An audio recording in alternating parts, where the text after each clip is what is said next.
नमस्कार, आप सभी का एक बार पुनः स्वागत है।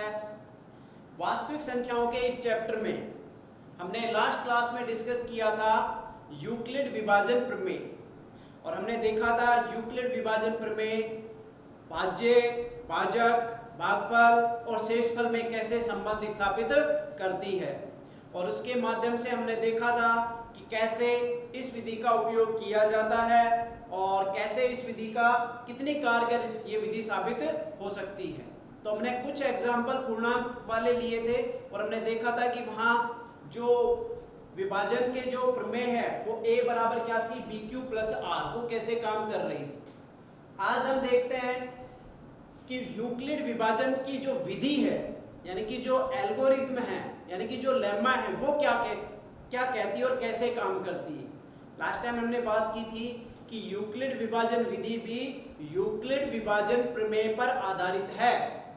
तो सबसे पहले बात कर लेते हैं यूक्लिड विभाजन प्रमेय। यूक्लिड विभाजन प्रमेय क्या थी? a बराबर BQ प्लस R, जहां पे R के बारे में प्रतिबंध बताया था। R का जो मान है वो 0 से शुरू होकर और B से छोटा होगा, ये बताया गया था। आज हम बात करते हैं यूक्लिड विभाजन विधि और हमने देखा था ये जो विधि है ये किसमें काम आती है? दो संख्याओं का HCF ज्ञात करने में। दो संख्याओं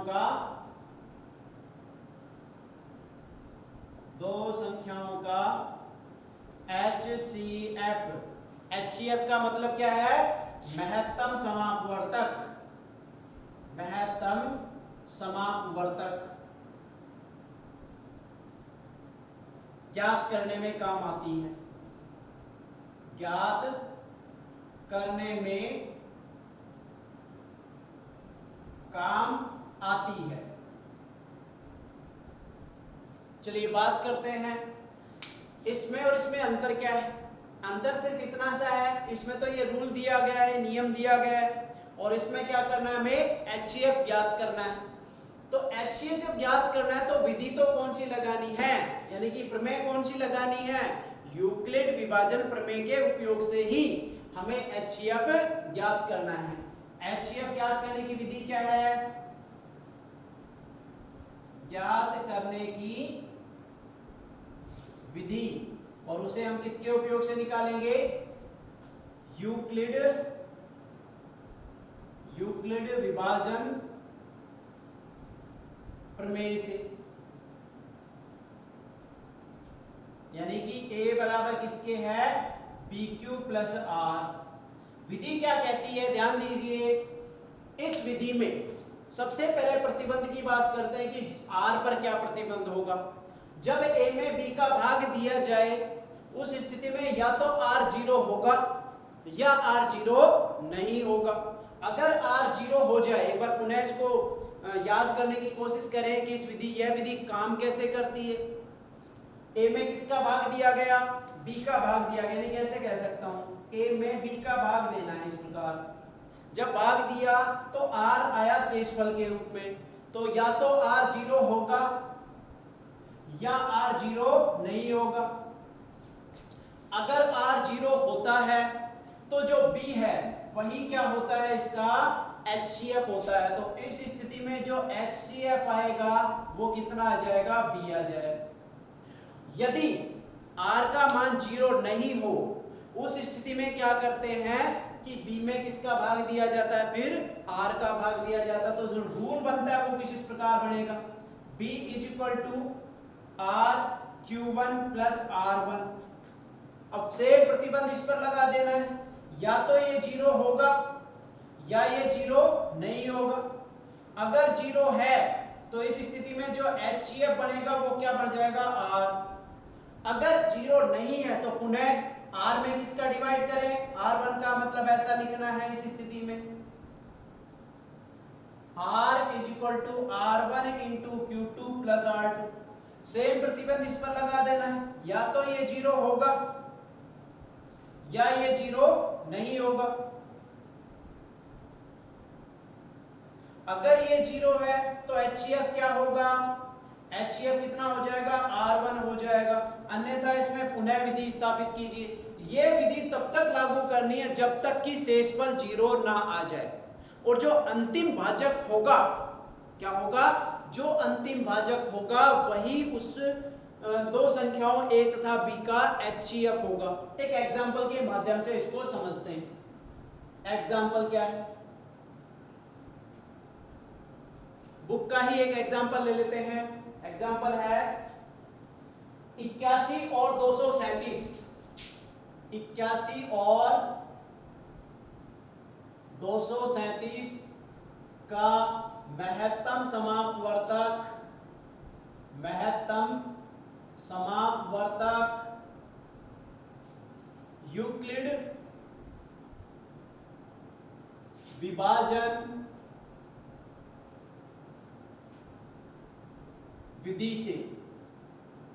विधि से ज्ञात कीजिए।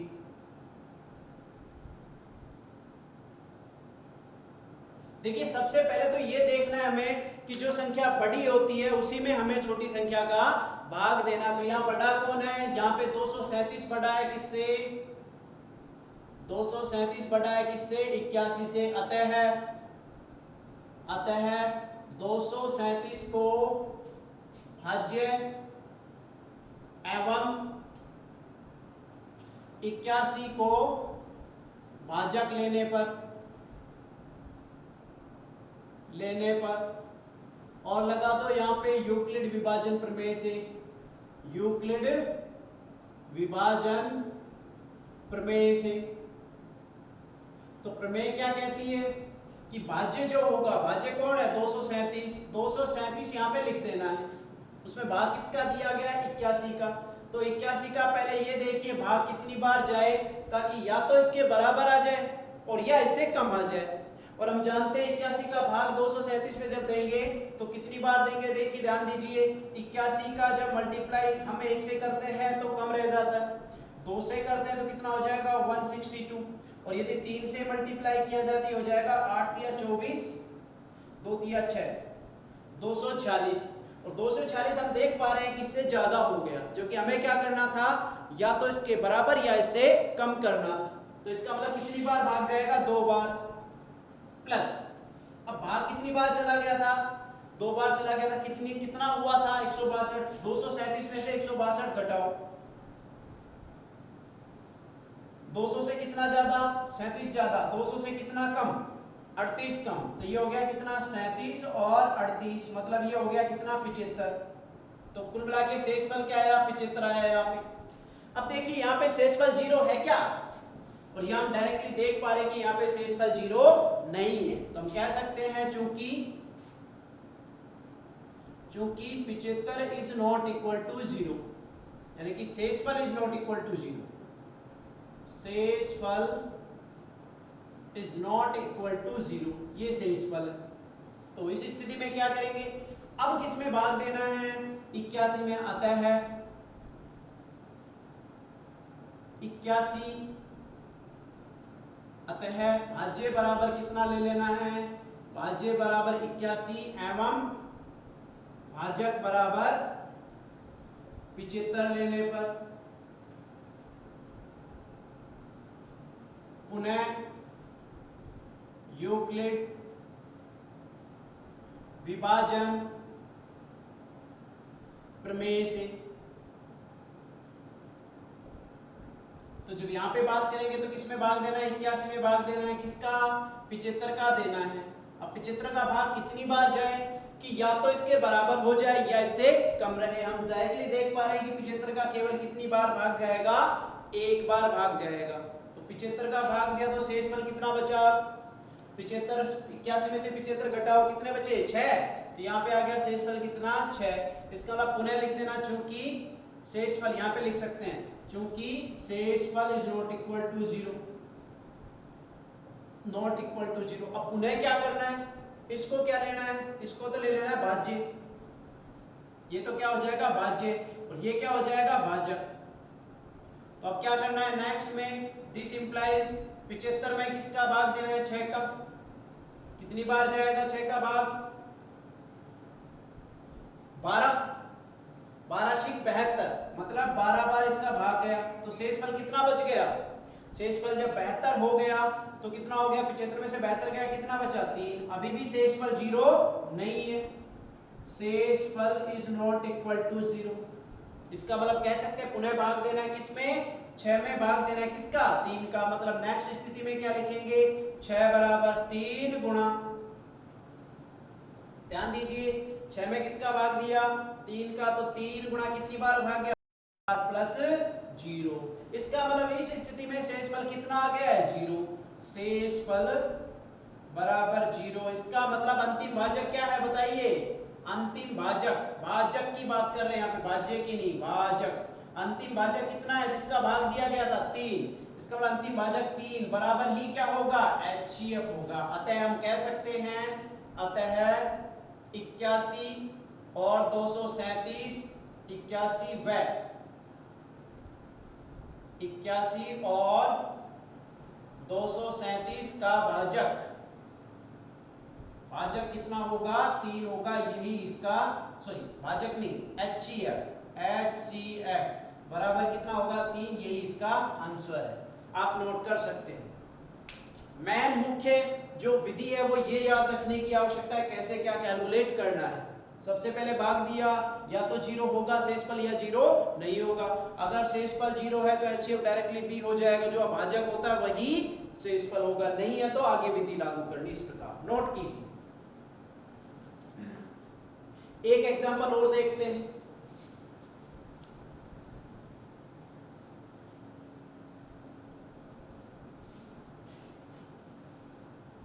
इसी विधि पर आधारित एक एग्जांपल और है। किसी परेड में 616 सदस्यों वाली एक सेना की टुकड़ी को 32 सदस्यों वाले एक आर्मी बैंड के पीछे मार्च करना है। क्वेश्चन क्या है, एग्जांपल, सेना की टुकड़ी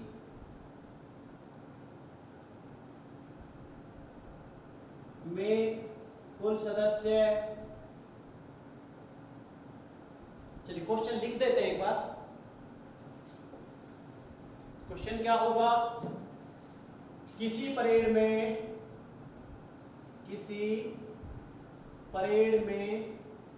616 सदस्यों वाली सेना की टुकड़ी को 32 सदस्यों वाले आर्मी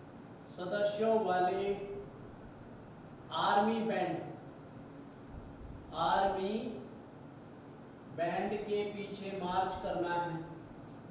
के पीछे मार्च करना है,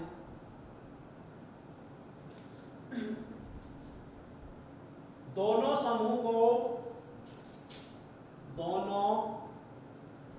समूहों को समान संख्या वाले स्तंभों में मार्च करना है, संख्या वाले स्तंभों में मार्च करना है।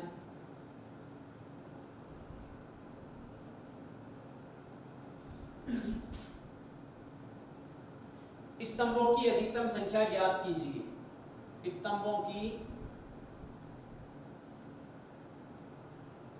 अधिकतम संख्या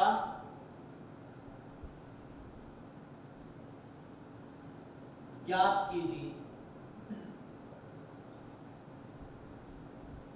ये क्वेश्चन, चलिए बात करते हैं।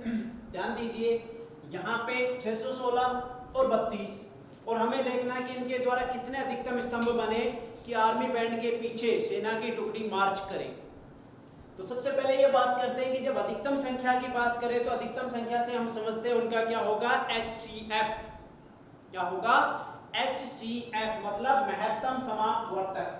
तो महत्तम समापवर्तक ज्ञात करना, तो चूंकि हम जानते हैं 616 बटा है किससे? 32 से। इसका मतलब ये हुआ कि 616 की जब बात करें तो उससे बड़ा है कौन? 616 बड़ा है किससे? 32 से। तो इसको क्या लेना है यहाँ पे? भाज्य। ये तो क्या हो गया? भाज्य। और ये क्या हो जाएगा यहाँ पे? भाजक। कौन सी विधि के उपयोग से? यहाँ पे विधि की जब बात करेंगे तो लिखना यहाँ पे अधिकतम स्तंभों की संख्या, यहाँ लिख देते हैं अधिकतम स्तंभों की संख्या, अधिकतम स्तंभों की संख्या बराबर 616 व 32 का HCF महत्तम समापवर्तक। कौन सी विधि के उपयोग से? यूक्लिड विभाजन विधि से। सबसे पहले क्या करना है कि यहाँ पे जो भाज्य होगा उस भाज्य में भाग देना है किसका? भाज्य में भाग देना है किसका? भाजक का। तो भाज्य क्या है यहाँ पे? 616 बराबर भाजक क्या होगा? 32। अब 32 का भाग कितनी बार जाए कि देखते हैं यहाँ पे 32 का भाग देने की कोशिश करें। 32 का देते हैं 616 में तो ये भाग लगभग जाएगा। टारगेट क्या है? या तो पूरा पूरा भाग चला जाएगा या फिर उससे कम बार भाग जाएगा। तो ध्यान दीजिए 32 का भाग देंगे तो यहाँ पे 32 का भाग देके देखते हैं। 32 दूनी 64 होते हैं, लेकिन यहाँ पे कितने? 61 है, तो 32 से कम 32, यानी कि यहाँ कितनी बार भाग गया? 32 बार। क्लियर है? अब घटाया तो यहाँ पे कितना बचा? 11 में से 2 गए तो 9, यहाँ बचा 5, 5 में से 3 गए तो कितना? 2। अब लिख दिया यहाँ पे 296। तो 32 का भाग कितनी बार जाए? 10 बार देते हैं तो 320 हो जाता है, लेकिन यदि 9 बार भाग दिया जाए तो कितना हो गया? 32 गुणा 9 कितना हो गया? 9 दूनी 18, 9 तिया 27 और 1 28, 288। 288 मतलब कितना शेषफल बच गया? 8। इसका मतलब भाग कितनी बार जा रहा है? 19 बार जा रहा है, और शेषफल कितना बच गया? 8 बच गया। अब क्या 8 0 के इक्वल है? नहीं, हमने देखा कि 8 0 के इक्वल नहीं है। तो क्या करेंगे? पुनः यूक्लिड विभाजन विधि से। तो विधि जब लगाएंगे तो पुनः यहाँ लिख देना शेषफल इज नॉट इक्वल टू 0। ऐसी स्थिति में पुनः ये बन जाएगा क्या? भाज्य, और ये बन जाएगा क्या? भाजक। अब भाग किसमें देंगे? 32 में। तो 32 बराबर किसका भाग दिया? 8 का। कितनी बार गया भाग? 4 बार भाग गया, पूरा पूरा चला गया, तो शेषफल कितना बच गया? 0। इसका मतलब इस स्थिति में शेषफल कितना आ गया? शेषफल बराबर 0। अगर शेषफल 0 आ जाए इसका मतलब ये होता है जो अंतिम भाजक होगा वही उसका HCF होगा। तो अंतिम भाजक कौन है? 8 है। तो लिख देंगे अतः अंतिम भाजक बराबर HCF, और वो बराबर किसके है? 8 के। अतः कह सकते हैं अतः अधिकतम स्तंभों की संख्या, अधिकतम स्तंभों की संख्या बराबर 8। ये इसका आंसर नोट कीजिए।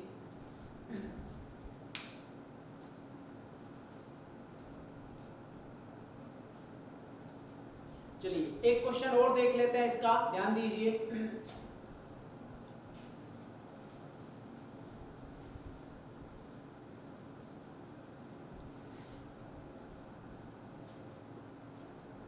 क्वेश्चन है वह सबसे बड़ी संख्या ज्ञात कीजिए। वह सबसे बड़ी संख्या ज्ञात कीजिए। वह सबसे बड़ी संख्या ज्ञात कीजिए जो 245 और 2053 को इस प्रकार विभाजित करती है, इस प्रकार विभाजित करती है कि प्रत्येक स्थिति में शेषफल 5 हो। इसका मतलब ये हुआ कि एक ऐसी संख्या है जिसका इन दोनों संख्याओं में यदि भाग दिया जाए, अब दोनों संख्याओं में जब भाग देने की बात आती है तो हमने देखा वो HCF ही होता है, महत्तम समापवर्तक ही होता है। तो वह बड़ी से बड़ी संख्या कौन सी होगी? उन दोनों का HCF होगा। अब यदि उस संख्या का इनमें भाग दिया जाए तो शेषफल कितना बचे? 5 बचे। तो 5 बच रहा है, इसका मतलब ये है कि 5 को इन दोनों से हटा देना है। इसका मतलब ये हुआ कि 245 माइनस 5 तथा 2053 माइनस 5 दोनों उस संख्या से पूर्णतया विभाजित होंगे।